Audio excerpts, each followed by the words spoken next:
Please प्यार के चक्कर में हाथ गला मरना उड़ना नहीं करना चाहिए। नाक मत कटवाना। नाक मत कटवाना। हाँ घर का। बहुत गंदा। Thank you so much Sintu Yadav. Ujala Seth, hi Ujala कैसी हो? Surya Mishra, nice Dubey ji, thank you. Harsh, hi ma'am please reply.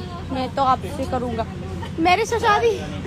मैंने शादी के लिए बोला, मैंने बोला सुने ना, हेलो, मैंने बोला जो प्यार करता हाथ मत काटिएगा, धूमधाम से शादी करिएगा। तो एक फ्रेंड बोल रहा है मैं आपसे शादी करूंगा। मेरे बीएफ का नाम तो मुझे खुद नहीं पता, मेरे बीएफ का नाम क्या है? लापतागंज। रेडी रेडी रेडी हम। ये लो लो, मैंने देख लिया।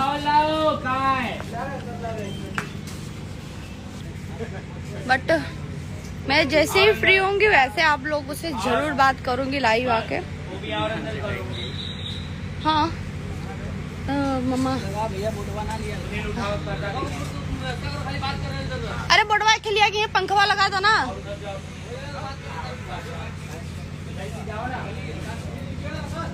अरे बेचारा को हाथे में चोट लगा, लोगे वजन वजन उठवावत है, हाथ काटा है गर्लफ्रेंड चक्कर में। अरे सर नन्ही बूढ़ी का लड़का गर्लफ्रेंड के चक्कर में हाथ कटने में। वाह भाई देखो, आप लोग जितने भी प्यार करते होंगे, आपकी लवर्स होंगे या फिर आपके बॉयफ्रेंड्स होंगे, जो भी है होंगी होंगे,